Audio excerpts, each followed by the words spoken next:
Assalamualaikum warahmatullahi wabarakatuh. Salam sejahtera bagi kita semua. Om Swastiastu, Namo Buddhaya, dan salam kebajikan. Selamat datang di podcast horor Gelap Gulita. Malam ini kita akan menyusuri kisah yang mampu membuat bulu kuduku berdiri dan jantungmu berdebar tak karuan. Judul kita kali ini adalah Ngunduh Jiwo, karya Restu Wiratmaja.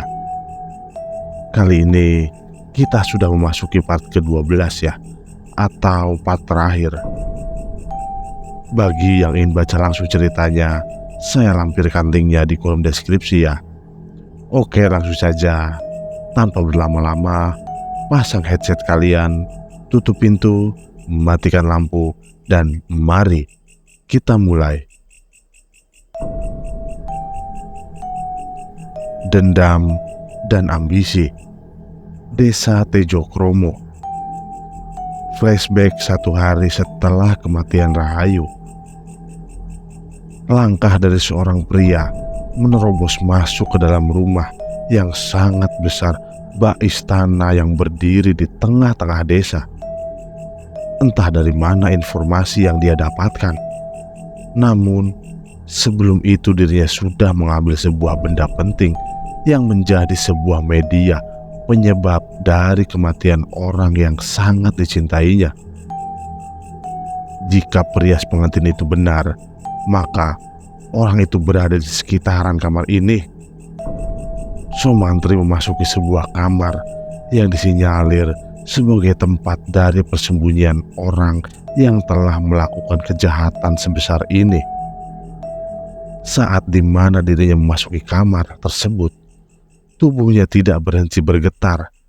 Di hadapannya sudah ada seseorang yang belum ia ketahui sebelumnya. Tatapan Somantri sangat kesal tatkala seorang pria tua dengan tubuh yang sudah benar-benar diambang kematian sedang menatap cermin pengantin. Bagaimana? Sudahkah kau puas dengan melakukan apa yang kau inginkan? Tanya Somantri terhadap pria tersebut. Pria tua itu tidak mengatakan apapun. Ia hanya bisa menatap Somantri dengan penuh iba. Baru kali ini, semua yang direncanakannya benar-benar digagalkan oleh orang yang memiliki dendam layaknya letusan gunung Merapi. Siapa kau? Aku adalah orang yang akan menjadi tuanmu kelak. Kau harus tunduk kepadaku. Apa untungnya aku menjadi budak dari orang yang bahkan lebih rendah kedudukannya dariku? Tak ada kalimat yang dikeluarkan Somantri saat itu. Ia sudah benar-benar tidak bisa menahan dirinya lagi. Padahal dirinya sedang berusaha untuk membalaskan kejahatan yang selama ini menjadi ketakutannya. Malam ini, aku rasa semuanya harus diselesaikan. Sebelum kau mengatakan hal itu, cobalah mengaca terlebih dahulu. Kau hanyalah manusia biasa. Kau bahkan tidak bisa melakukan apapun untuk menundukkanku. Somantri tersenyum. Ia bahkan tidak menyangka jika musuhnya sangat lihai untuk mematahkan mental dan menjatuhkan semua semangatnya. Kau tahu, kematian Rahayu menyisakan jejak. Jejak itu adalah kelemahan dari apa yang selama ini kau punya. Somantri kemudian menunjukkan sebuah sisir. Ia tahu jika sisir yang dipegangnya sekarang bukanlah sisir biasa. Sisir itu adalah penyebab Rahayu meninggal dunia dengan cara yang mengenaskan. Jika aku patahkan, apa yang akan terjadi? Apa yang akan kau lakukan? Jangan kau patahkan. Perlahan Somantri mengangkat sisir itu ke bagian atas dengan tangan kanannya. Ia kemudian menjatuhkannya dan menginjak-injak sisir tersebut. Tidak berselang lama, Pria tua yang ada di hadapannya merasa seperti kesakitan. Dadanya seperti diinjak-injak hingga mengeluarkan darah dari mulutnya. "Hentikan!" Aku tahu ini bukan sisir biasa. Baiklah, aku akan menjadi budakmu." Sumantri pun menghentikan itu. Jiwa seorang penjahatnya naik begitu drastis. Hati dan pikirannya dipenuhi dengan kebencian. Siapa namamu, anak muda? Perlukah aku menyebutkan namaku?" Benar, seorang budak harus mengetahui nama tuannya. Begitupun sebaliknya, aku ingin mengetahui nama tuanku yang sebenarnya. Sumantri hanya tersenyum. Kali ini usahanya benar-benar tidak sia-sia. Ia bahkan tidak menyangka jika hatinya dipenuhi dengan kegembiraan karena mampu menundukkan orang yang telah membunuh calon istrinya. "Namaku adalah Sumantri." Pria tua itu membalikkan badan, seolah kematiannya sudah dekat. Ia mencoba untuk bangkit dari tempat duduknya. Ia berjalan dengan sangat pelan. Tubuhnya yang selama ini menjadi nyawa bagi kehidupan orang-orang yang memujanya, sekarang sudah berada di batas mautnya. "Ingat, Mantri, yang memiliki dendam bukan dirimu saja. Ada orang lain yang pernah merasakan sakit yang tidak bisa terobati, sehingga ia melakukan hal yang sama sepertimu. Kita semua akan mati di tangan demit itu." Pria tua itu memegang pundak Sumantri, lalu ia mencengkeramnya dengan sangat kuat. Sumantri sendiri sampai merasakan kesakitan. Urat-uratnya seperti ditarik dengan keras. Bahkan ia tidak menyadari bahwa selama ini dia sudah masuk ke dalam perangkap yang salah. "Ngunduh jiwa tidak akan bisa dihentikan kecuali calon pengantin mematahkan 3 sisir tersebut dan menancapkannya ke tiap liang lahat tiap-tiap korbannya." Semakin dicengkeram tubuh Sumantri, semakin kesakitan. Suhu badannya tiba-tiba berubah drastis. Mata Sumantri memerah seketika. Ia tidak bisa menahan lebih dalam lagi akan kesakitan yang luar biasa. "Lepaskan, lepaskan. Kau tahu, selama ini aku mencari para pengantin dengan menggerakkan istri dan anakku. Lalu aku juga memanfaatkan perias pengantin yang merupakan orang yang sudah aku ajarkan untuk menumbalkan para korban." Fakta demi fakta mulai terungkap. Ternyata orang-orang seperti Buddha Melati dan yang lainnya adalah orang-orang yang dijadikan sebagai penggerak untuk ngunduh jiwa. Dan rumor terkait dengan keberadaan dari Pak Pranomo yang disembunyikan ternyata benar adanya. Itu menandakan jika ngunduh jiwa dilakukan di tempat yang tertutup. Ini adalah sebuah ruangan yang dipergunakan untuk menumbalkan para wanita yang akan dijadikan wadah dari demit manten. Ruangan itu sangat luas, didesain seperti layaknya ruangan yang dipergunakan untuk tempat pertemuan. Tidak heran jika tempat sebesar ini hanya diperuntukkan sebagai tempat untuk melakukan ritual ngunduh jiwa yang dilakukan oleh Pak Pranomo.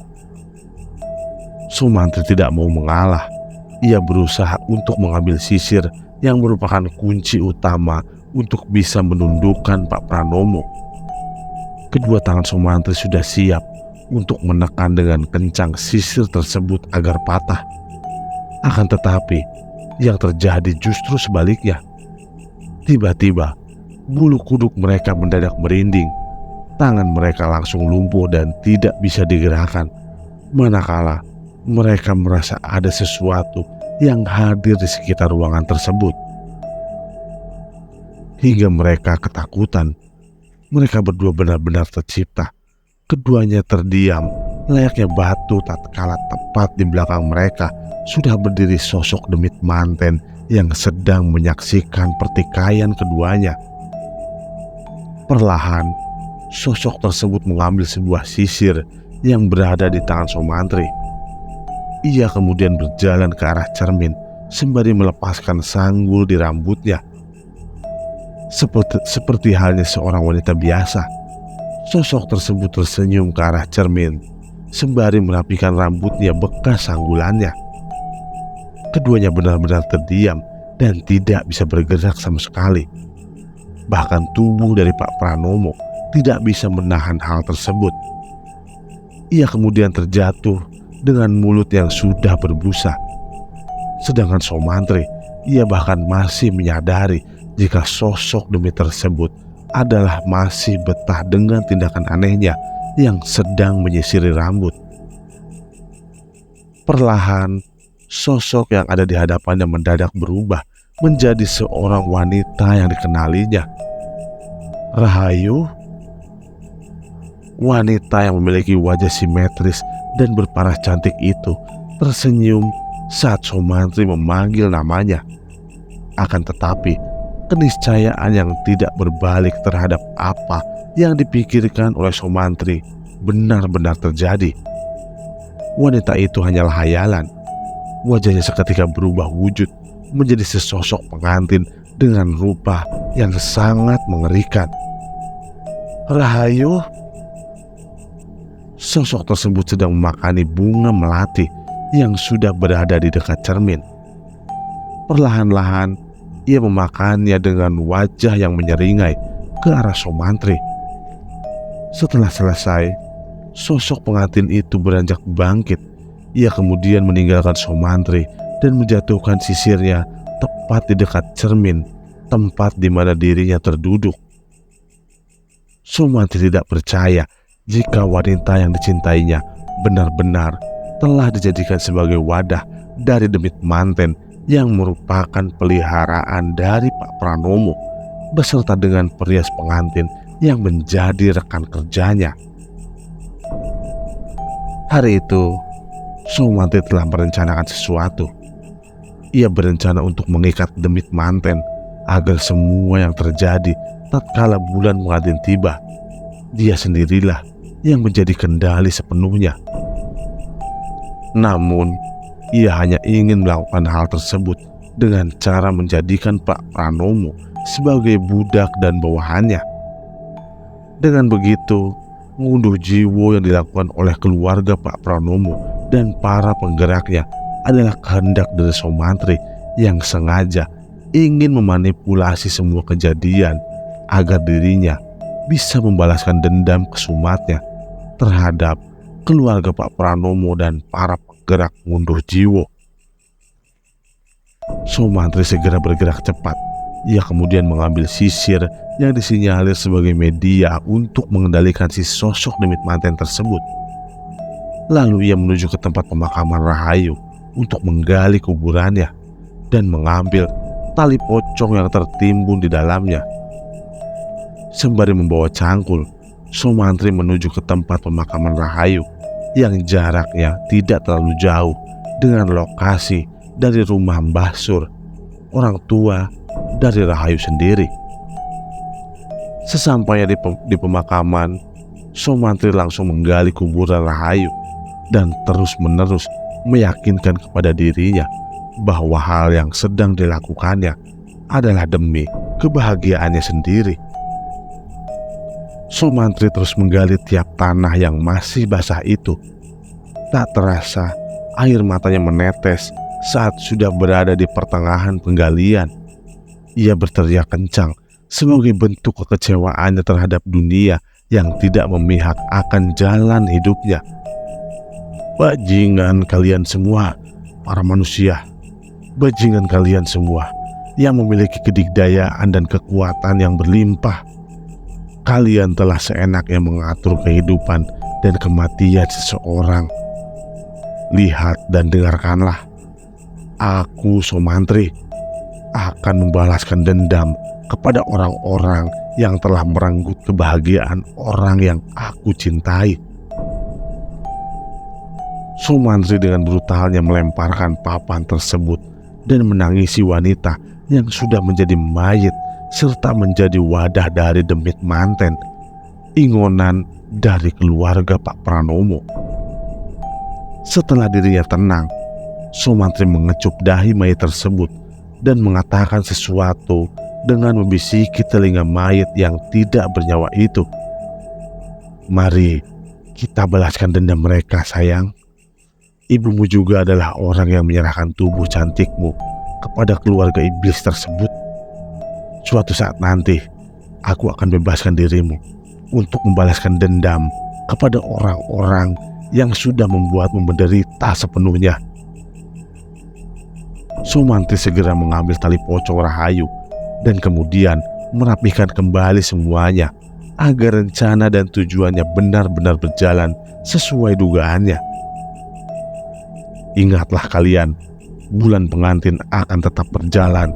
Namun, tepat di mana korban yang aku pilih, dia sendirilah yang akan menjadi jembatan bagi dendam kesumatku." Desa Tejokromo, hari setelah kematian Pak Wito dan Mbah Sur.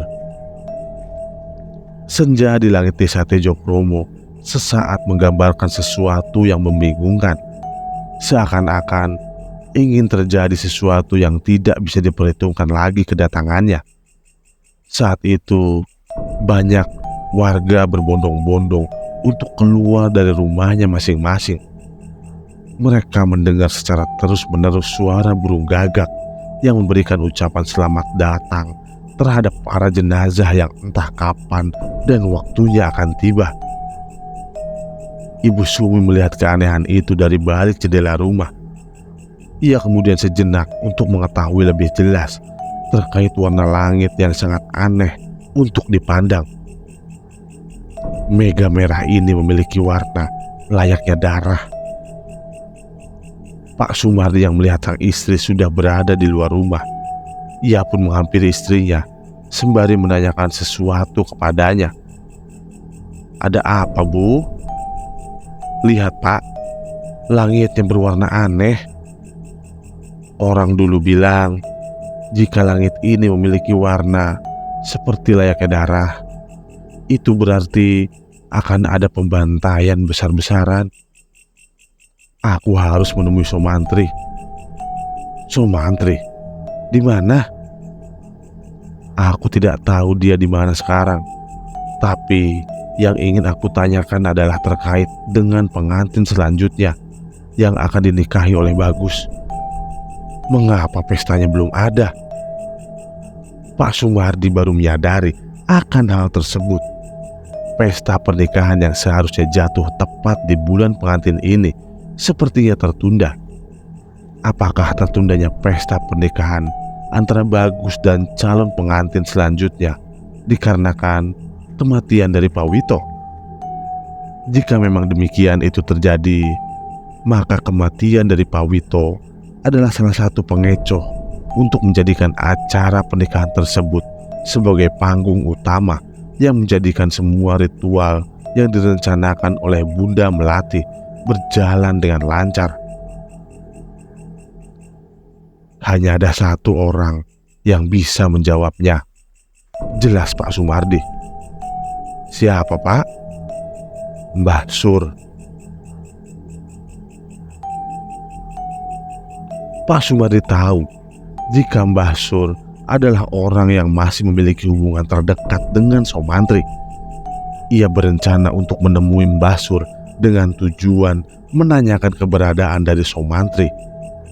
Menurut keduanya, Sumantri adalah kunci dari ngunduh jiwo. Dilihat dari pengakuan JK, Sumantri adalah orang yang melakukan pembunuhan di balik ini. Itu berarti Sumantri telah mengambil kendali dari apa yang selama ini dipikirkan orang-orang terkait dengan kemunculan demit manten. Jika Sumantri melakukan ini, lalu apa tujuannya dia membunuh Pak Wito? Tanya Ibu Sumi. Aku yakin kita semua tidak mengetahui terkait dengan perbedaan antara domba dan serigala dalam kehidupan manusia. Apa jangan-jangan Sumantri adalah orang yang memang menjadi suruhan dari Bunda Melati? Lalu siapa yang membunuh Rahayu? Entahlah, kita tidak tahu siapa yang berperan untuk memegang demit manten itu sendiri. Namun jika pikiranku benar, ada banyak kendali dalam satu nahkoda.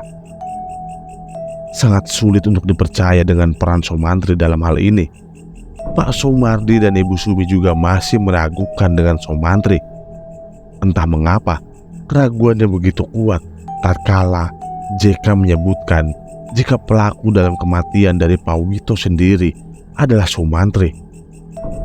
Jika memang demikian adanya, maka Sumantri masih memiliki hubungan antara dirinya dengan Bunda Melati. Namun jika Sumantri masih memiliki hubungan antara dirinya dengan Bunda Melati, mengapa Rahayu terbunuh dan dijadikan tumbal dari Ngunduh Jiwo? Sumantri satu-satunya kunci untuk penyelesaian Ngunduh Jiwo. Jika memang dirinya adalah orang yang mengendalikan semuanya terkait dengan demit manten, maka ia juga sudah tahu siapa pelaku yang sebenarnya yang sengaja disembunyikan dari orang-orang. Ibu Sumi sangat yakin jika Sumantri adalah satu-satunya orang yang mengetahui lebih dalam terkait dengan Ngunduh Jiwo. Itu berarti ia juga mengetahui siapa pelaku dari orang yang berada di Ngunduh Jiwo tersebut. Sore itu mereka berdua memaksakan diri untuk pergi menuju ke rumah Mbah Sur. Mereka tidak mempedulikan keadaan yang sedang terjadi di kedua desa tepat di bulan pengantin tiba. Ketakutan mereka bukanlah terhadap kematian yang nantinya akan merenggut nyawa mereka sendiri. Akan tetapi yang mereka takutkan adalah tatkala ritual itu terjadi, maka semuanya akan sia-sia. Sementara itu, Sumantri sudah berada di hadapan rumah Bima. Ia sepertinya ingin memberikan sebuah kabar gembira terkait dengan apa yang selama ini ia lakukan. 3 kali Sumantri mengetuk pintu, namun tidak ada jawaban sama sekali dari dalam rumah. Ia hanya tersenyum sembari menunggu pintu rumah terbuka. Saat dimana Sumantri ingin mengetuk pintu kembali, tiba-tiba ia mendengar suara langkah kaki yang menuju ke arah pintu. Tidak berselang lama, pintu pun terbuka. Sumantri segera memberikan sapaan yang hangat tatkala Bima membukakan pintu untuknya. "Selamat sore perias pengantin keluarga Pramono." Bima terkejut saat dirinya mengetahui jika orang yang sudah ada di hadapan rumahnya adalah orang yang selama ini menjadi topik pembicaraan dalam keluarga Pramono itu sendiri. "Mau apa kau kemari, Mantri?" "Aku tahu kau membocorkan rahasiaku. Maksudmu? Apakah Bunda Melati sudah memberikanmu perintah?" Bima tidak bisa berkata apa-apa. Ia bahkan tidak tahu menahu soal pembahasan yang sedang ditanyakan oleh Sumantri kepadanya. "Aku tidak mengerti maksudmu, Mantri. Aku tidak membocorkan rahasia." "Benarkah? Lalu mengapa aku merasa jika ritual ini diundur?" "Calon pengantin membatalkan pernikahannya." "Dibatalkan? Ini semua karena kau yang memberitahu tentang hubungan terlarang antara Bagus dan juga Cici kepada wanita itu, kan?" Sumantri terdiam.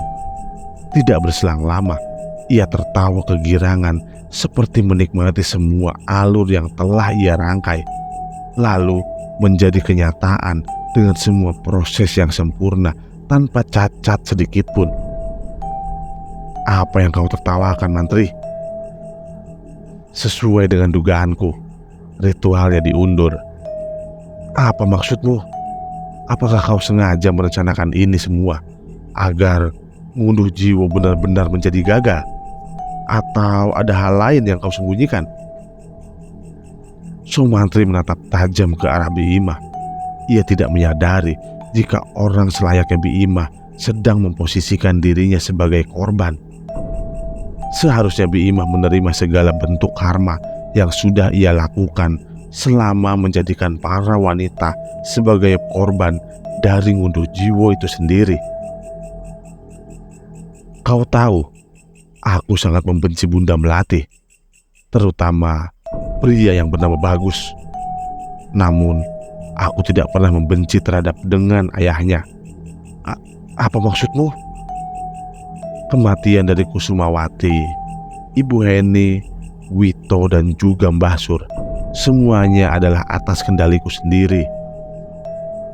Bima terkejut mendengar hal tersebut. Ia bahkan tidak mengetahui bagaimana bisa Sumantri mengendalikan semuanya. Bagaimana bisa? Aku tahu siapa pelaku di balik ngunduh jiwa ini. Bima langsung teringat dengan seseorang yang selama ini dijadikan sebagai alat utama atas ngunduh jiwa itu sendiri. Ia adalah Pak Pranomo. Orang yang selama ini sengaja disembunyikan oleh keluarga Melati, karena dirinya lah orang yang berada di balik ngunduh jiwa itu sendiri. Akan tetapi, bagaimana bisa Sumantri mengendalikan itu semua? Sumantri pun mengeluarkan satu persatu tali pocong yang sudah ia ambil dari tiap masing-masing kuburan yang selama ini dia bunuh, kecuali tali pocong milik Pak Wito. Tali pocong tersebut sedang berada di tangan JK, seorang pria tua yang bahkan tidak bisa bergerak sedikit pun. Harus benar-benar aku paksa untuk mengetahui bagaimana caranya menjadi tuan dari apa yang selama ini dilakukannya. Jangan bilang kau sengaja melakukan ini demi kepentingan tertentu. Bima adalah orang yang menjadi suruhan dari Bunda Melati untuk menyampaikan terkait dengan orang yang nantinya akan ditumbalkan sesuai dengan arahannya. Bima biasanya akan menuju ke kamar Pak Pranomo untuk memberitahu para korbannya. Namun ternyata Pak Pranomo sendiri sudah disetir oleh Sumantri tatkala dirinya memberikan ancaman kepada Pak Pranomo dengan cara yang mengerikan. Kala itu aku hanya memiliki kenekatan. Awalnya aku ingin membunuh Melati dan juga anaknya. Namun aku melihat ada sebuah kamar yang sangat mencurigakan. Kapan kau melakukan hal itu? Tepat setelah 1 hari kematian Rahayu. Aku sudah mengira jika pelakunya adalah Bunda Melati. Akan tetapi pelaku sebenarnya dari ngunduh jiwa itu sendiri adalah Pak Pranomo. Ia sengaja disembunyikan agar tak kala bulan pengantin tiba, ngunduh jiwa akan dilaksanakan. Tidak disangka jika apa yang dilakukan oleh Sumantri adalah sesuatu yang berada di luar nalar. Bahkan pandangan Bima sendiri menjadi berbeda dengan pria yang sudah ada di hadapannya itu. Kau gila? Apa rencanamu? Rencanaku? Aku tidak memiliki rencana apapun. Akan tetapi, aku akan menghubungi 2 orang yang bertugas memandikan jenazah agar kelak mereka mau memandikan para penggerak ngunduh jiwa sekaligus pelaku dari ngunduh jiwa itu sendiri. Maksudmu? Sumantri meminta kepada Bima untuk mendekati telinganya. Ia kemudian mengatakan sesuatu yang sangat mengerikan di telinga Bima. Aku akan membebaskan Demit Manten. Kelak, ia akan mencari para penggerak ngunduh jiwa lengkap dengan pelakunya. Apakah kau siap untuk melihat kemarahan sosok Demit Manten itu? Bima segera mendorong tubuh Sumantri hingga dirinya terjatuh. Akan tetapi Sumantri justru tertawa kegirangan dengan dampak yang diterimanya setelah memberitahu hal tersebut kepada Bima. Bajingan kau Mantri. Ternyata Selama ini kau memanipulasi semuanya. Kau sengaja kan turut campur dalam Ngunduh Jiwo agar ngambil momen seperti ini. Momen? Kau sengaja kan mengendalikan pengantin selanjutnya agar tidak menjadi korban dari Ngunduh Jiwo. Lalu kau jadikan dia sebagai jembatan untuk dendam pesumatmu. Sumantri menepuk tangan berkali-kali. Ia tidak menyangka jika Bima sudah mengetahui rencana sesungguhnya yang sudah ia rencanakan tepat setelah kematian dari Rahayu. Perlahan Bima juga tidak mau kalah. Ia tersenyum lebar ke arah Sumantri, karena dirinya bukanlah orang yang lemah seperti yang ada di dalam benak pikiran Sumantri. Lakukan dan lampiaskan dendammu, Mantri. Aku akan melakukan apapun demi membatalkan rencana busukmu itu. Dan wanita yang memandikan jenazah itu, aku sudah mengikatnya. Namun Sumantri tidaklah lemah. Ia juga sudah mengetahui langkah selanjutnya yang akan dilakukan oleh Bima. Aku tahu pikiranmu sedang mengarah kemana. Aku tidak peduli dengan rencanamu. Yang pasti, aku tidak akan biarkan kau menyentuh Dini. Sumantri pun meninggalkan rumah Bima. Lalu ia mengarahkan perjalanannya menuju rumah yang nantinya akan dijadikan jembatan dari dendam kesumatnya, Dini. Singkatnya, Sumantri telah berada di sebuah rumah yang menjadi sebuah kunci untuk menghentikan Ngunduh Jiwo. Rumah itu adalah milik seorang pengantin wanita yang gagal menikah dengan Bagus, anak dari Bunda Melati dan Pak Pranomo. Tidak berselang lama, pintu terbuka.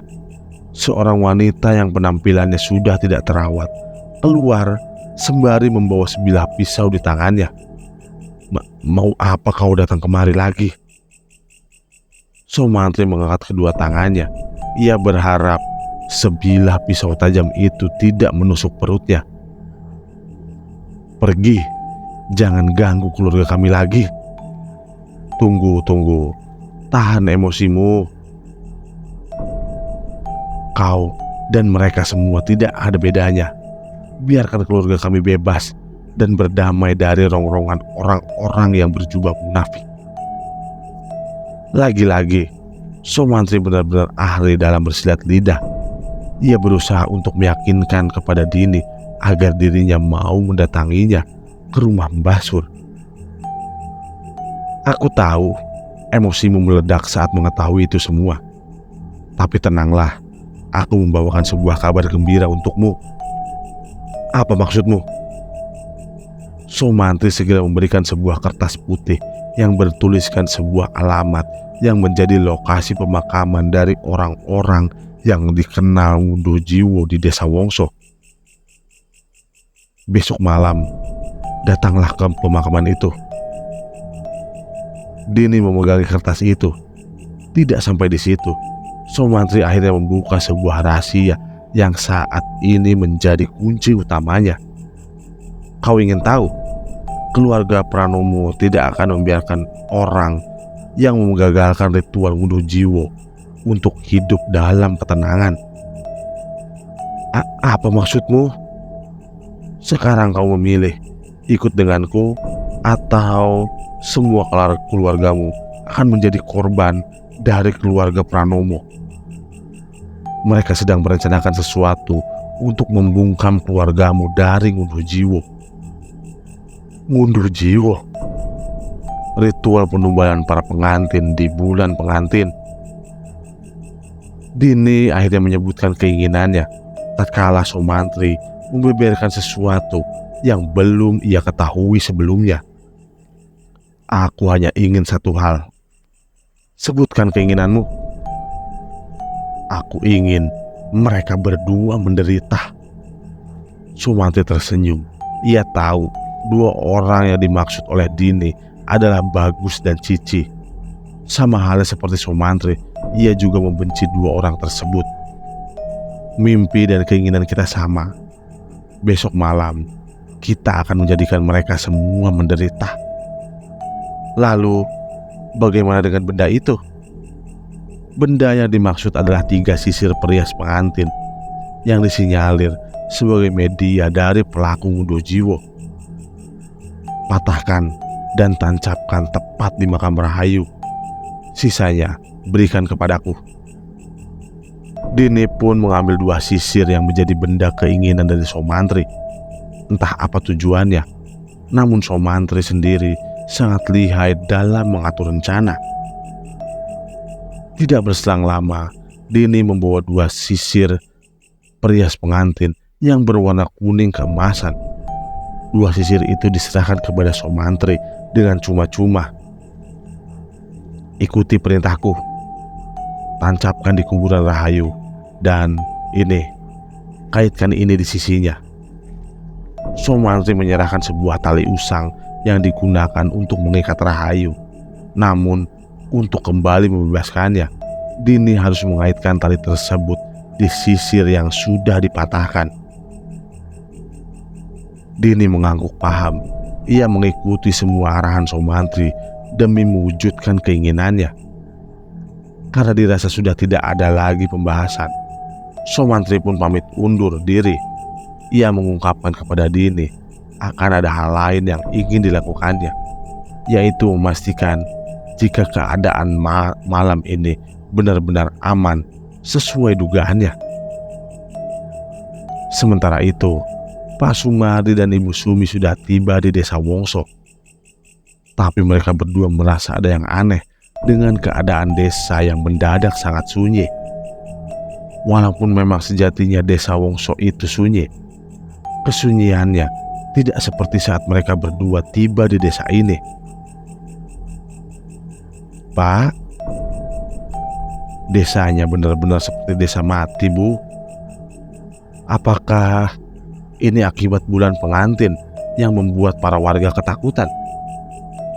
Tapi mereka semua tidak begitu menyadari bahwa di Desa Wongso sendiri, ketika ada salah satu warganya meninggal dunia, mereka akan menutup semua kegiatannya di malam hari.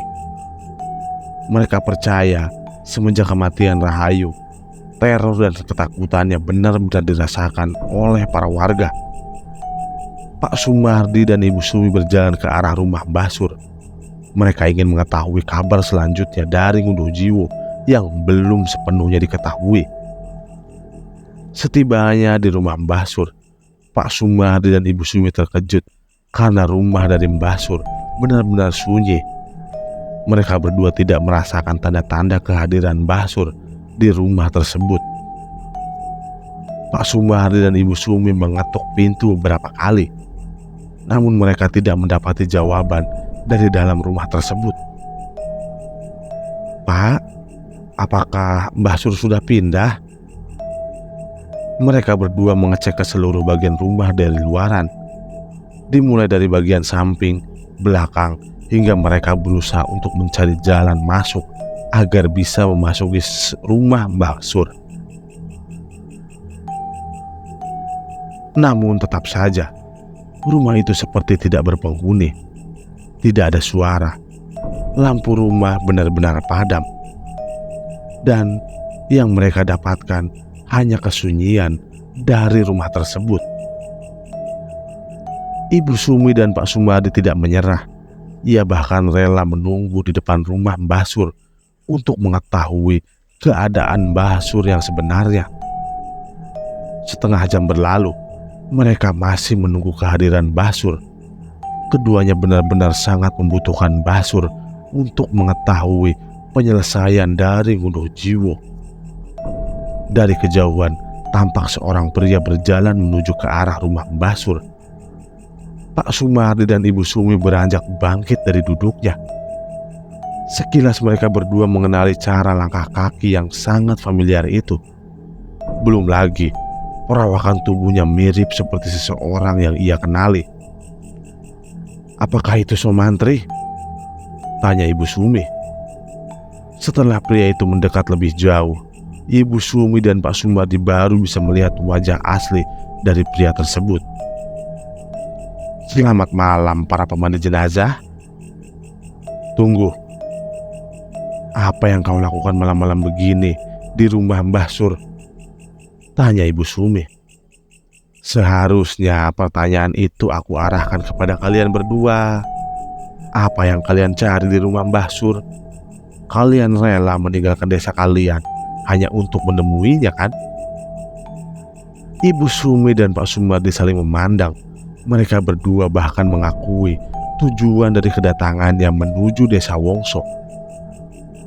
Aku ingin menemui Mbah Sur. Ada yang ingin aku tanyakan tentang Unduh Jiwo. Kau bisa menanyakan itu kepadaku, ucap Somantri. Apa maksudmu? Dia sudah wafat. Kematiannya bersamaan dengan seseorang yang berada di desa Tejokromo. Pasti kau mengenalinya, kan? Mereka berdua kaget mendengar penuturan dari Somantri. Pernyataan yang sangat frontal itu sengaja Somantri berikan dengan tujuan mengajak kerjasama Ibu Sumi dan juga Pak Sumardi. Pak Wito, bagaimana bisa? Aku pelakunya. Selama ini kematian para wanita pengantin adalah ulahku. Kau pelaku Unduh Jiwo? Bukan, aku adalah orang yang mengendalikannya. Pelakunya adalah suami dari Bunda Melati. Dan yang lebih mengejutkan, Bunda Melati dan para kroconya adalah para penggerak dari Unduh Jiwo itu sendiri. Seakan tidak percaya, Ibu Sumi langsung mundur beberapa langkah.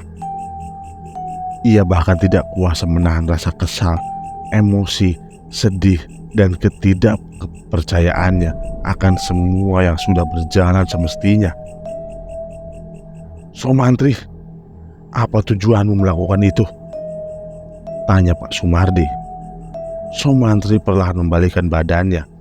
Ia kemudian melihat warna langit dari desa Wongso yang sangat indah jika dipandang dengan mata telanjang.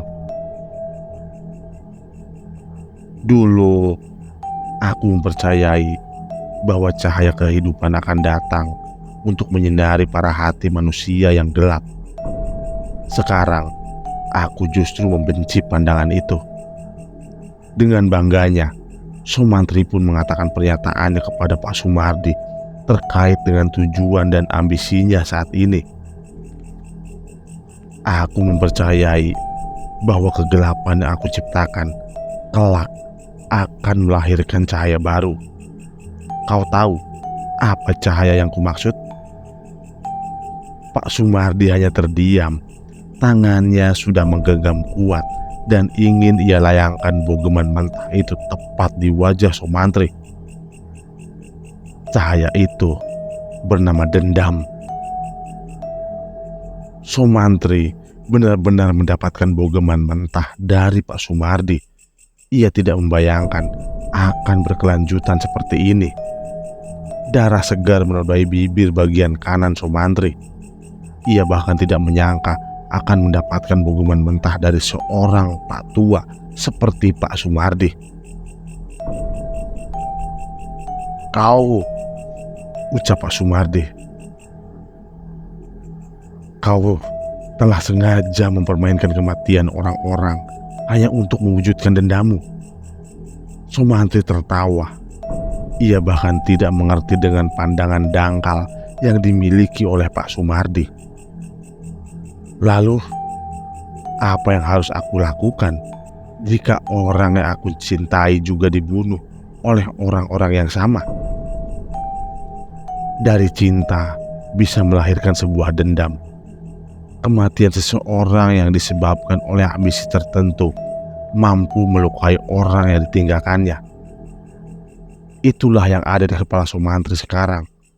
Ia bahkan tidak takut untuk menciptakan nerakanya sendiri dan tercebur ke dalamnya.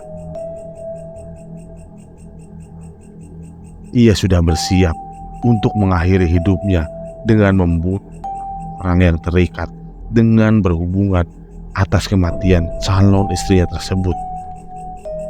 Ibu Sumi masih terdiam, tatapannya menjadi kosong. Pantas saja saat dimana dirinya mendapati sosok Rahayu. Sosok itu minta dilepaskan. Namun Ibu Sumi masih belum mengerti bagaimana caranya agar bisa melepaskan Rahayu, hingga menemui kedamaiannya sendiri di alam lain. Ibu Sumi kemudian bangkit dari duduknya. Ia meminta kepada Somantri untuk menyelesaikan ngunduh jiwa tersebut. Aku minta kepadamu, Mantri, selesaikan ngunduh jiwa ini. Bebaskan Rahayu. Aku tidak mengetahui sakit apa hatimu saat ini. Namun dendam yang kau ciptakan adalah sebuah lautan nestapa yang kelak akan memberikanmu penderitaan. Memang benar apa yang dikatakan oleh Ibu Sumi benar-benar sesuai dengan fakta yang ada. Ia bahkan tidak habis pikir untuk memberikan sebuah penilaian terhadap seorang pria polos seperti Somantri yang ternyata adalah orang yang memiliki kendali penuh akan demit manten.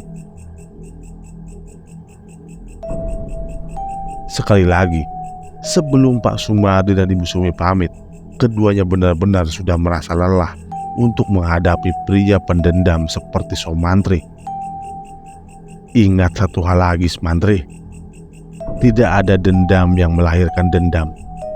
Rasa sakit akan melahirkan bentuk ketidakpercayaan terhadap dunia dan seisinya.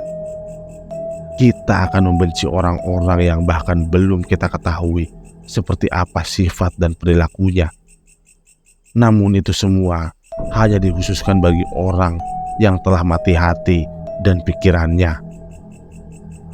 Ibu Sumi dan Pak Sumardi pun meninggalkan Somantri seorang diri di rumah Mbah Sur. Keduanya sudah sangat lelah untuk kembali ikut campur dalam permasalahan yang sangat tidak masuk akal ini. Somantri hanya bisa memaklumi hal itu. Ia bahkan tidak melarang kepada orang-orang yang berada di sekitarannya untuk membenci tindakan salahnya itu. Kepergian Pak Sumardi dan Ibu Sumi merupakan sebuah awal dari dimulainya sebuah dendam yang sudah ia tanamkan sejak lama. Di tempat Mbah Sur, Somantri berusaha untuk menenangkan diri. Setelah kematian calon mertuanya itu, ia jadikan rumahnya sebagai tempat untuk bernaung. Mau tidak mau, ia sendiri yang harus menjaga rumah tersebut untuk dijadikan sebagai tempat di mana dirinya akan melancarkan aksi dendam kesumatnya terhadap beberapa orang yang belum mengalami nasib yang sama seperti kedua orang yang sudah lebih dulu meninggal dunia tepat di bulan pengantin. Wito, Mbah Sur, dua orang ini sudah kuamankan. Selanjutnya, perlahan aku akan habisi mereka semua. Sekarang, rumah itu adalah markas bagi Somantri. Ia dengan tenangnya akan menjalani apa yang menjadi keinginannya. Ia kemudian memasuki kamar dan mencoba untuk mengunjungi seluruh ruangan yang ada di rumah tersebut. Tak kala Somantri sedang mengecek tiap kamar, ia terkejut saat mendapati kamar calon istrinya Rahayu yang sudah berantakan. Somantri berinisiatif untuk membereskan kamar istrinya dan merapihkan kembali semua yang berserakan di lantai. Akan tetapi, hal yang mengejutkan terjadi tatkala Somantri mendapati sebuah benda yang selama ini ia cari. Rahayu, cincin ini. Somantri menemukan cincin milik calon istrinya. Cincin itu adalah sebuah hadiah yang ia berikan kepada Rahayu tepat di hari ulang tahunnya.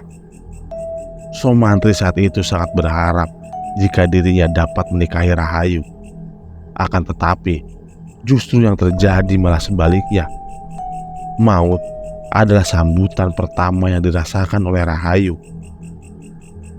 Dunia dan seisinya serasa hancur tatkala Somantri mengetahui hal itu. Kini ia hanya bisa menangisi seseorang yang sudah menjadi wadah bagi keluarga Pranomo.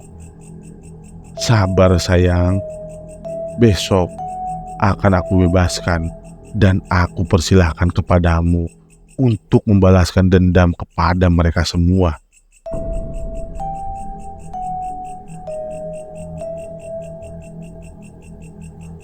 Cinta dan fana sejatinya sebuah cinta tercipta dari sebuah rasa dan perasaan yang menjadi satu. Namun jangan lupakan akan sebuah fana yang terkadang bisa menjadi sebuah pembatas di antara kedua pasangan itu sendiri. Sama halnya seperti cinta, orang-orang yang telah ditinggal oleh orang yang dicintainya, mereka berusaha penuh untuk bisa menciptakan kesadaran akan sebuah fana yang berdampingan dengan cinta. Sore itu, JK mengunjungi makam keluarganya. Ia benar-benar merasa kesepian. Tidak ada sesuatu yang dia bisa banggakan dalam hidup ini selain ingin bertemu dengan keluarganya seperti dulu. Ibu, Mbak Wati, Bapak, kalian bagaimana di sana? Apakah kalian baik-baik saja? Hari ini aku masak bayam kesukaan Mbak Wati. Nanti sore aku coba buat semur telur kesukaan ibu. Malamnya mungkin aku ingin memasak sayur sop kesukaan Bapak. Begitulah kira-kira ungkapan hati yang ingin disampaikan oleh JK. Ia bahkan tidak tahu harus menceritakan apa untuk menghilangkan kesepian di dalam hidupnya. Curahan hatinya hanya tertuju kepada hal-hal keluarganya sukai saja.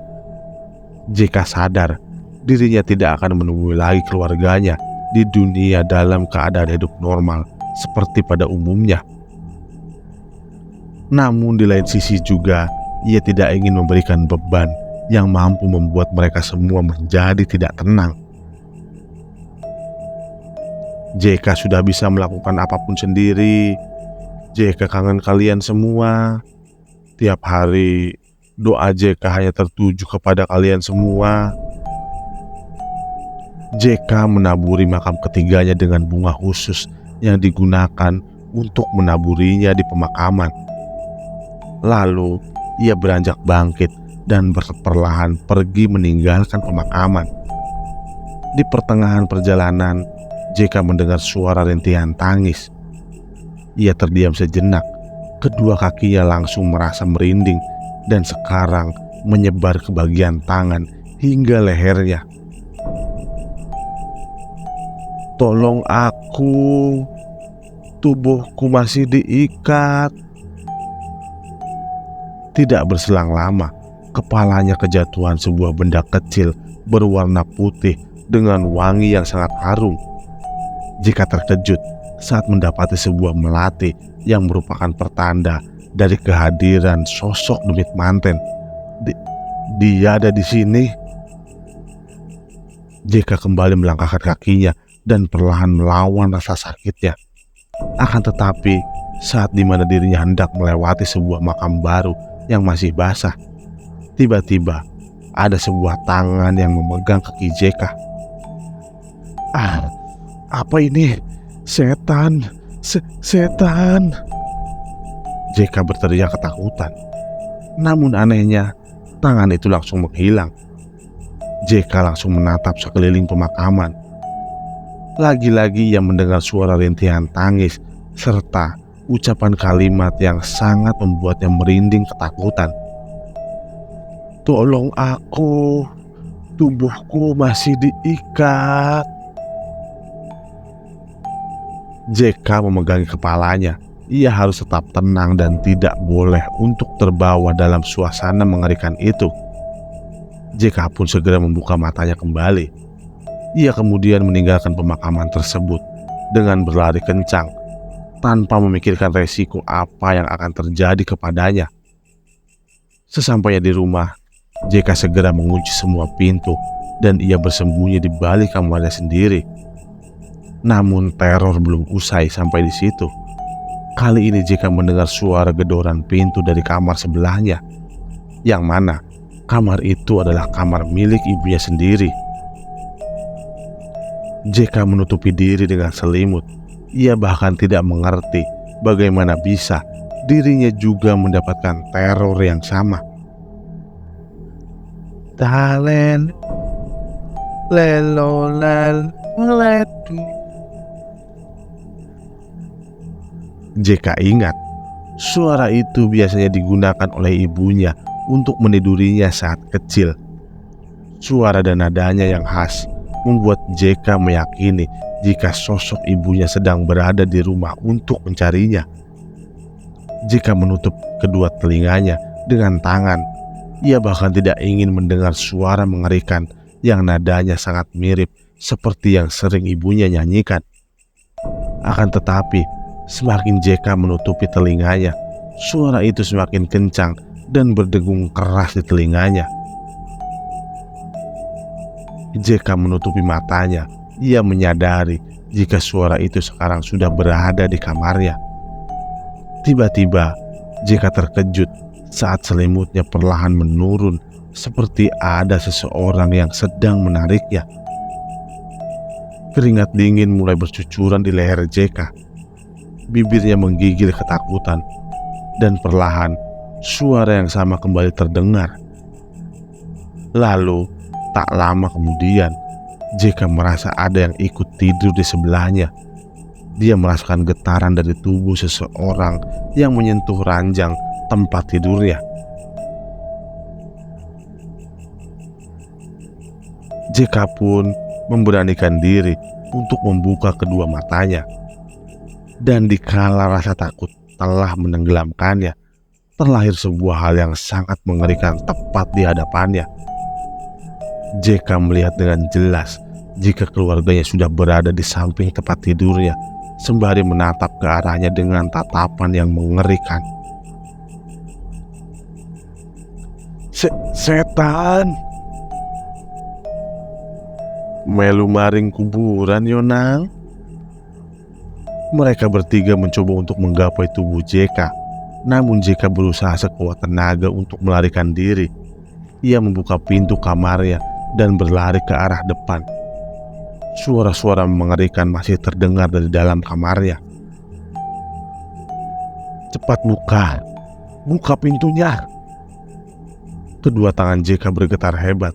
Ia bahkan tidak fokus untuk memasuki kunci pintu rumah depannya ke dalam lubang pintu itu sendiri. Dan saat dimana kuncinya sudah memasuki lubang pintu, tiba-tiba kunci sulit digerakkan dan macet dengan mendadak. Dari dalam kamarnya, JK mendengar kembali sesuatu yang diucapkan oleh seorang wanita. JK, kamu ndak kangen kami bertiga? JK refleks menggelengkan kepala. Ia berusaha untuk fokus dan membuka pintu rumahnya. Namun, suara mengerikan itu tetap terdengar dengan sangat kencang. JK, kamu ndak kangen kami bertiga? JK berteriak sekencang-kencangnya untuk menguatkan mental dan keberanian. Dan saat yang bersamaan, kunci pun bisa digerakkan ke arah pembuka pintu. Dan saat JK berhasil keluar dari rumah, ia telah mendapati dua orang yang sangat dikenalinya. JK, kamu kenapa? Tanya Ibu Sumi. Ibu Sumi, Pak Sumardi, mereka datang. Siapa? Ucap Pak Sumardi. Ibu, Bapak, dan Mbak Wati, mereka mengajakku untuk ke kuburan. Pak Sumardi menatap Ibu Sumi. Dia paham bahwa semuanya sudah dimulai. Bu, sepertinya sudah dimulai. Sementara itu, Somantri telah tiba di pemakaman sebuah keluarga yang menjadi korban dari ngunduh jiwo. Ia kemudian menancapkan sisir yang sudah ia patahkan ke tanah kuburan ketiganya. Ngunduh jiwo sebenarnya sudah dimulai. Malam ini, orang-orang yang telah membuat kalian bertiga menderita menjadi jenazah. Somantri pergi meninggalkan pemakaman. ia akan melakukan tugas lain yang semestinya bisa membuat semua rencananya berjalan dengan lancar. Malam harinya seorang wanita dengan rambut yang sudah dirapihkan berjalan ke area pemakaman. Ia mencari sebuah papan nama kuburan yang bernama Rahayu. Setelah dirinya menemukan makam tua yang sudah mengering tanahnya, Dini pun segera melaksanakan amanah dari Somantri. Ia menancapkan patahan sisir perias itu di tanah kuburan milik Rahayu. Akan tetapi, Dini tidak menancapkan semua patahan sisir itu tepat di makam Rahayu. Ia kemudian tertuju kepada salah satu makam yang disinyalir sebagai makam milik orang tua Rahayu. Sembari membawa patahan sisir yang sudah dipatahkan sebelumnya, Dini memberanikan diri untuk melakukan ambisi yang sama seperti yang dilakukan oleh Somantri kepada orang-orang yang telah membuatnya hancur berantakan. Matanya tertuju kepada sebuah kuburan baru. Dini tahu bahwa ciri-ciri yang sangat mudah adalah dengan kuburan baru yang memang menjadi kunci utama untuk mengetahui papan nama yang bernama Suryani tersebut. Langkah kakinya benar-benar dipercepat. Ia kemudian tiba di waktu yang sangat cepat di makam baru itu. Papannya bertuliskan sebuah nama yang bernama Suryani. Dini kemudian menancapkan sisir tersebut ke tanah kuburannya. Ia kemudian bangkit dan segera pergi meninggalkan pemakaman. Hatinya sudah tidak tenang, jiwanya juga sudah tidak mulai nyaman. Dini merasa ada yang mengikutinya dari belakang. Dan benar saja, ia mendengar suara langkah kaki melambat dari arah belakang. Saat dimana dirinya terhenti, suara langkah kaki itu juga ikut berhenti. Siapa yang mengikuti aku?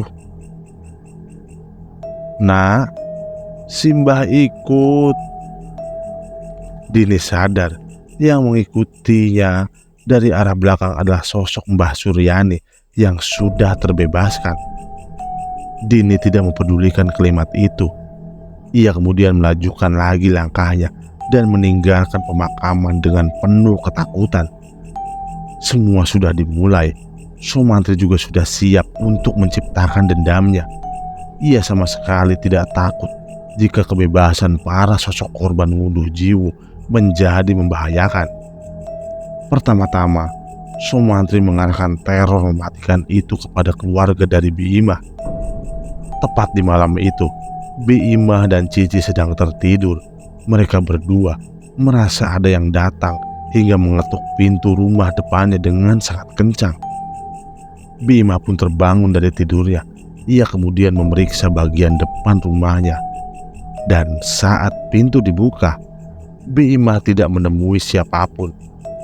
Namun, saat dimana Bima menutup pintu dan membalikan badannya, ia terkejut saat mendengar suara aneh dari dalam kamarnya. Cici? Cici, kamu kenapa, Nduk? Tiba-tiba, pintu kamar mendadak tertutup. Bima segera berlari untuk menggapai pintu kamar dan berusaha untuk membukanya. Dari dalam kamar, Bima hanya mendengar suara rintihan dan teriakan sakit dari Cici.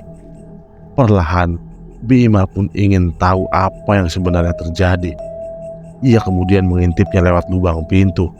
Dan hal yang mengerikan terlihat saat dimana Cici sedang dicekik oleh demit manten tersebut. Cici, Cici.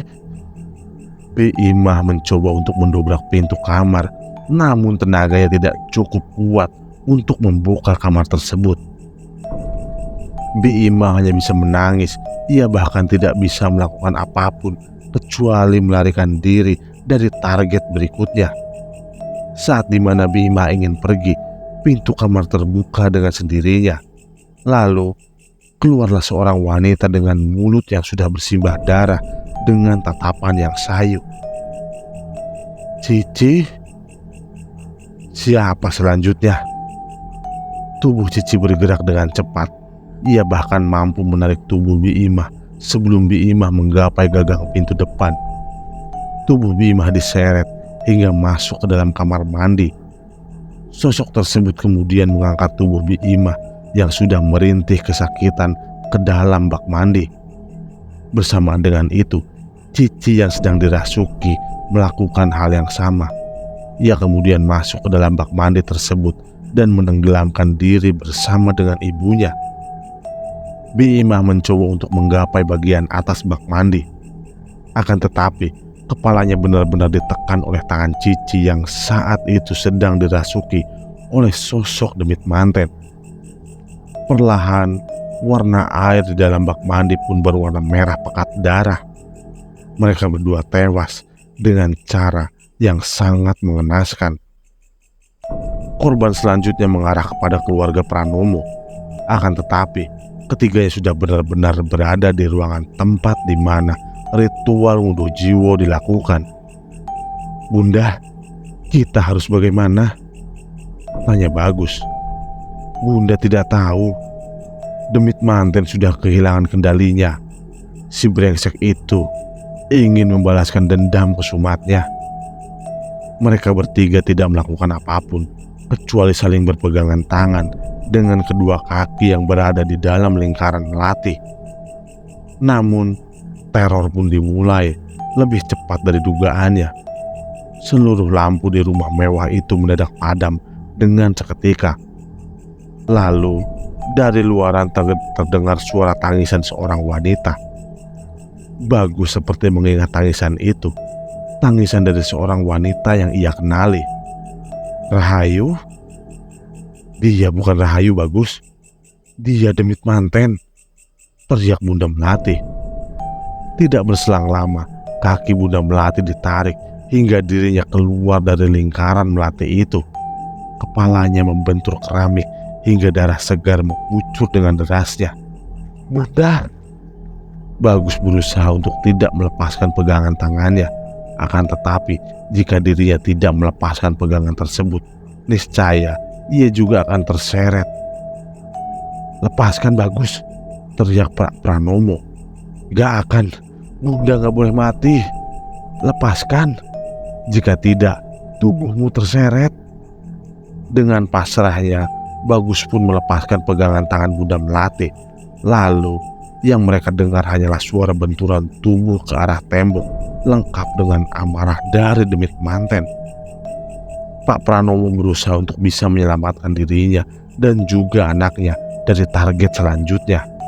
Ia pun berusaha mencari cara untuk mengalahkan demit tersebut. "Pak, kita harus bagaimana?" "Sabar, kita tidak boleh keluar dari lingkaran." Belum usai Pak Pranomo melanjutkan kalimatnya, tiba-tiba tubuh Bagus mengeluarkan banyak darah. Dari bagian lehernya terlihat sebuah tangan yang sedang mendekap tubuh Bagus dari arah belakang. Pak, tolong aku." Tubuh Bagus kembali ditarik. Hal yang sama seperti Bunda Melati. Tubuh Bagus dibenturkan di tembok hingga tewas. Dan terakhir adalah Pak Pranomo. Tidak seperti keduanya, Pak Pranomo ini diberikan kesempatan untuk keluar dari ruangan. Akan tetapi, saat dimana dirinya hendak keluar dari rumah, tiba-tiba muncul beberapa wanita dengan pakaian layaknya pengantin. Wanita-wanita tersebut adalah korban dari kejahatan Pak Pranomo yang dijadikan sebagai tumbal dari ritual ngunduh jiwa. Pak Pranomo tidak bisa pergi kemana-mana lagi. Ia kemudian kembali ke ruangan yang sama. Namun, saat dimana dirinya memasuki ruangan tersebut, dirinya telah melihat fenomena aneh di mana anak dan istrinya sedang terduduk sembari menatap ke arah cermin. "Melati, Bagus, kalian masih hidup?" Langkah Pak Pranomo melaju perlahan ke arah cermin tersebut. Namun belum juga tiba di lokasi yang dituju, tiba-tiba kepalanya dicengkram dari arah belakang dan kemudian dipaksa untuk diputarkan ke bagian belakang. Tubuh Pak Pranomo ambruk. Ia tewas dengan bagian kepala yang sudah berpindah posisi ke belakang. Kini Sumantri yang berada di dalam rumah Mbah Sur harus menanggung semua beban yang dirasakannya. Mulutnya tiba-tiba keluar darah yang tidak sedikit. Kedua matanya memerah. Ia ingin menyelesaikan semuanya karena semua orang yang memang dijadikan target olehnya sudah terbunuh. Rahayu, aku sudah tunaikan janjiku padamu. Mereka yang telah membuatmu menderita telah aku singkirkan semuanya. Akan tetapi, semua belum usai. Kini, Sumantri merasakan sendiri akibat dirinya telah melepaskan kendalinya terhadap demit manten. Aku harus ke kuburan Rahayu. Aku harus melepaskan sisir yang menancap di tanah kuburannya. Sumantri keluar dengan mulut yang sudah bersimbah darah. Kepalanya terkadang merasakan pusing yang sangat kuat hingga dirinya kehilangan kesadaran. Belum juga dirinya tiba di ruangan depan, tiba-tiba Sumantri mendengar suara langkah pelan dari arah belakangnya. Suaranya mirip seperti suara langkah calon mertuanya itu, Mbah Sur. Tubuh Sumantri mendadak merinding. Ia bahkan tidak menyadari jika Dini telah melakukan sebuah kesalahan. Dini menancapkan patahan sisir itu juga kepada makam Mbah Suryani. Dengan begitu, sosok Mbah Suryani bebas, seperti halnya sosok Rahayu dan yang lainnya. Mantri, kamu mau kemana? Suaranya semakin membesar. Sumantri pun berusaha untuk melawan ketakutannya sendiri. Ia memberanikan diri untuk menengok ke bagian belakang. Akan tetapi, sosok yang dituju tidak ada. Sosok Mbah Sur menghilang. Pikir Sumantri itu hanyalah hayalannya semata. Namun dari arah belakang, lehernya dicekal dengan sangat kuat hingga tubuhnya ditarik ke arah pintu depan. Sumantri berusaha untuk menggapai pintu.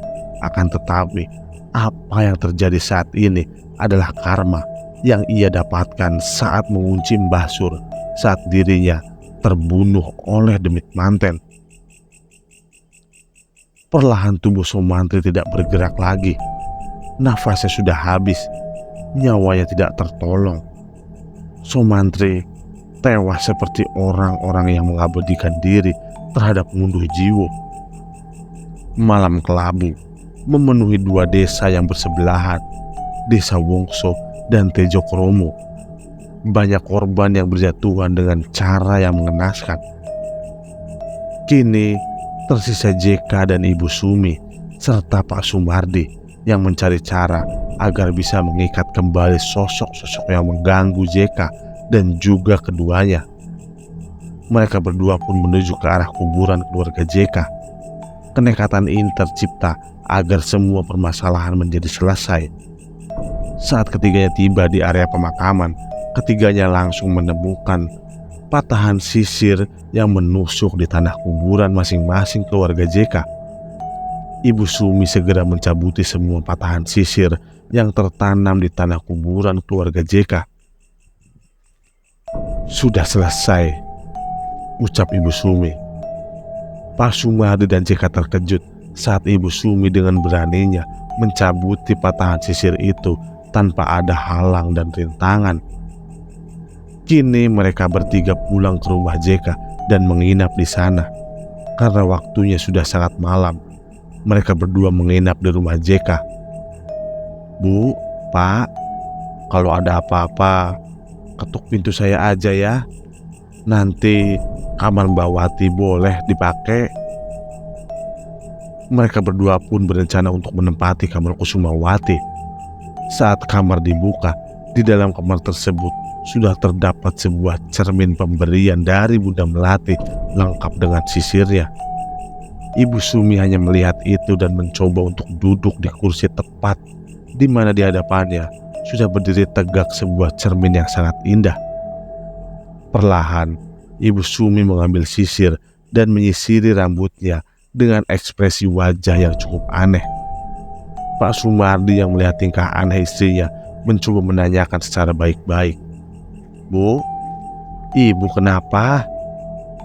Tak lama kemudian, lampu mendadak mati dengan seketika. Ibu Sumi berjalan keluar dari kamar. Pak Sumardi mencoba untuk menahan istrinya, akan tetapi langkah Ibu Sumi jauh lebih cepat. "Jeka, Jeka!" teriak Pak Sumardi. Jeka segera keluar dari kamarnya. Ia menyadari ada sesuatu yang aneh yang terjadi kepada Ibu Sumi. "Ibu kenapa, Pak?" "Ia kerasukan demit manten." Jeka langsung teringat dengan sesuatu yang ia bawa dan ia kembali letakkan di kamar sang kakak. Pasti karena sisir dan cermin itu. Jeka meminta kepada Pak Sumardi untuk mengejar Ibu Sumi, sedangkan dirinya ia ingin menghancurkan semua barang-barang yang masih tersisa dari media ngunduh jiwo itu sendiri. Bersamaan saat Pak Sumardi mengejar langkah Ibu Sumi, ia mendengar suara langkah kaki mengarah ke kamar mandi. "Bu, Ibu ada di dalam kah?" Dari dalam kamar mandi, Ibu Sumi teriak kesakitan. Ia benar-benar seperti disiksa oleh sesuatu yang ternyata sudah mengikat tubuhnya. "Pak, Bapak, tolong!" Pak Sumardi berusaha untuk mendobrak pintu tersebut, sedangkan Jeka ia perlahan menghancurkan cermin dan mematahkan sisir riasan pengantin tersebut. Pak Sumardi berusaha untuk mendobrak pintu tersebut, sedangkan Jeka ia perlahan menghancurkan cermin dan mematahkan sisir riasan pengantin tersebut. Jika berhasil, Jeka melakukan itu, niscaya demit yang sedang mengganggu Ibu Sumi akan menghilang selama-lamanya. "Cepat patah, patah!" teriak Jeka sembari berusaha mematahkan sisir riasan pengantin tersebut. Dari dalam kamar mandi, teriakan Ibu Sumi perlahan menghilang. Pak Sumardi memiliki firasat yang kurang baik akan keadaan istrinya. Dia pun berlari ke arah Jeka yang sedang berusaha mematahkan sisir tersebut. Terkejut saat mendapati Pak Sumardi yang menampakkan wajah paniknya. "Jeka, kembalikan sisirnya. Kau dobrak pintu kamar mandi. Aku yang mematahkan sisir ini." Jeka mengangguk paham. Ia pun kemudian menuju ke arah kamar mandi dan segera mendobrak pintunya demi menyelamatkan Ibu Sumi. Sedangkan Pak Sumardi, ia berusaha untuk mematahkan sisir tersebut. Dengan sekuat tenaga, ia berteriak dengan sangat kencang untuk menambah kekuatan yang ada dalam dirinya. Sama halnya dengan Jeka, ia juga mendobrak pintu kamar mandi dengan sekuat tenaga. Ia berharap Ibu Sumi masih bisa diselamatkan. Dan tidak lama kemudian, sisir rias pengantin itu patah menjadi beberapa kepingan. Bersamaan dengan itu, pintu kamar mandi yang awal sulit didobrak kini langsung terbuka. Namun, saat dimana Jeka melihat bagian dalamnya, tubuhnya langsung ambruk. Ia tidak percaya bahwa hal ini akan terjadi. Pak Sumardi segera berlari ke arah kamar mandi sembari berteriak memanggil-manggil nama Jeka. Pak Sumardi terkejut saat melihat Jeka sudah terduduk dan wajahnya benar-benar menampakkan ekspresi rasa takut terhadap apa yang dilihatnya saat itu. "Jeka, Ibu Sumi kemana, nak?" Jeka pun menunjuk ke arah bak kamar mandi. Pak Sumardi melangkah lebih dalam. Hatinya benar-benar sudah merasa tidak enak. Pikirannya kacau balau. Dan saat dimana dirinya berdiri tepat di hadapan kamar mandi, Pak Sumardi langsung meneteskan air matanya secara perlahan. Ia dengan jelas melihat sang istri sudah tenggelam di dalam bak mandi dan menjadi korban terakhir dari ngunduh jiwo. Sumi. Jeka segera bangkit. Ia kemudian memeluk tubuh Pak Sumardi dengan pelukan yang sangat erat. Pak Sumardi mengucapkan sebuah kalimat perpisahan terhadap istrinya yang sudah meninggal dunia itu. "Innalillahi wa inna ilaihi roji'un." Jeka mengikuti perkataan Pak Sumardi. Ia mengucapkan kalimat yang sama sebagai bentuk perpisahan terhadap Ibu Sumi. Malam itu, malam yang sangat dipenuhi kesedihan. Pak Sumardi gagal menyelamatkan istrinya, yaitu Ibu Sumi, dari jeratan ngunduh jiwo. Perasaan yang sama pun terjadi pada JK. Dirinya merasa kehilangan sosok ibu angkatnya yang telah memberikan banyak sekali pelajaran hidup. Desa Tejokromo. Pagi itu warga desa Tejokromo berkabung. Mereka tidak menyangka akan kehilangan sosok Ibu Sumi yang telah membantu banyak warga setiap kali ada jenazah wanita yang meninggal dunia. Lantunan kalimat tarjih terus didengungkan. Pak Sumardi kini melakukan tugas akhirnya. Ia ingin memandikan jenazah istrinya sebagai bentuk terima kasihnya atas segala perjuangan yang dilakukan secara bersama-sama. Pak Sumardi benar-benar tidak bisa menahan rasa sedihnya. Air matanya beberapa kali menetes tepat di bagian tangan, pipi, dan kaki sang istri. Hatinya benar-benar rapuh, serapuh-rapuhnya, manakala perpisahan terakhirnya adalah dengan cara memandikan jenazah istrinya sendiri. Selesai memandikan, Pak Sumardi mengkafani istrinya, lalu menyelesaikan semua tugasnya. Tangis para warga pecah saat jenazah mulai diletakkan di tempat yang sudah disediakan untuk dibacakan bacaan Al-Quran. Serasa sudah selesai, Pak Sumardi pun meminta agar jenazah Ibu Sumi dibawa menuju ke pemakaman, lalu dilakukan proses penguburan. Jenazah pun kemudian dimasukkan ke dalam keranda.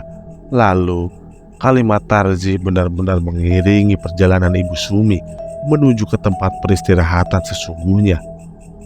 Bagi Pak Sumardi, ketulusan cintanya kepada Ibu Sumi tidak akan melahirkan dendam atau apapun. Ia bahkan menerima dengan lapang dada akan sebuah perjalanan yang tidak bisa ia tolak kehadirannya. Kematian bukanlah sebuah akhir dari sebuah perjalanan. Kelak, perjalanan selanjutnya sudah menunggu di alam sana. Atas penguburan dari Ibu Sumi, alam pun merasakan kesedihan yang sama. Langit tiba-tiba menurunkan rahmatnya dan hujan memberikan salam terakhir untuk Pak Sumardi. Kini, setelah jenazah Ibu Sumi dikuburkan, mereka berdua sejenak untuk mengobrol. JK, saat kamu melihat Ibu Sumi meninggal, mengapa kamu menangis? Ibu Sumi itu orang baik. Dia adalah satu-satunya orang yang menenangkanku saat hati dan pikiranku sedang kacau. Syukurlah kalau begitu. Aku sudah menganggap kalian berdua sebagai kedua orang tuaku sendiri. Aku tidak memiliki keluarga lagi. Entah bagaimana,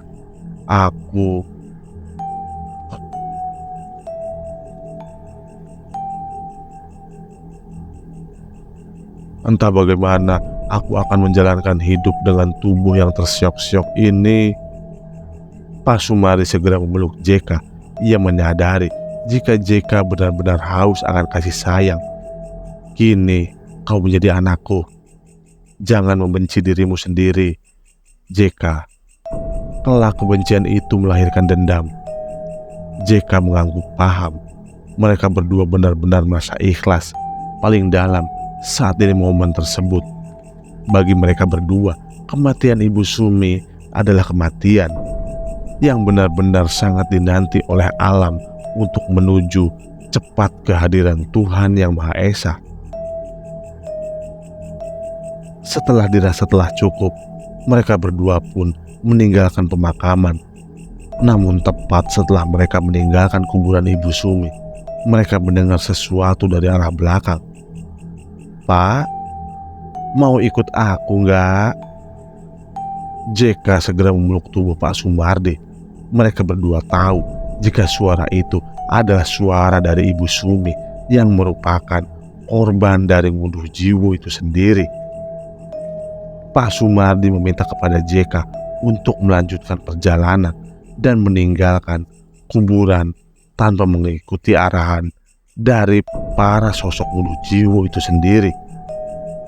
Hingga akhirnya semua yang terikat oleh Ngunduh Jiwo akan mendapatkan karma sesuai dengan yang ia lakukan semasa hidupnya. Ngunduh Jiwo selesai. Oke, itulah tadi Ngunduh Jiwo part akhir karya Mas Restu Wiratmaja. Ternyata endingnya sangat seru ya. Oke, dan terima kasih sudah menonton cerita horor kali ini.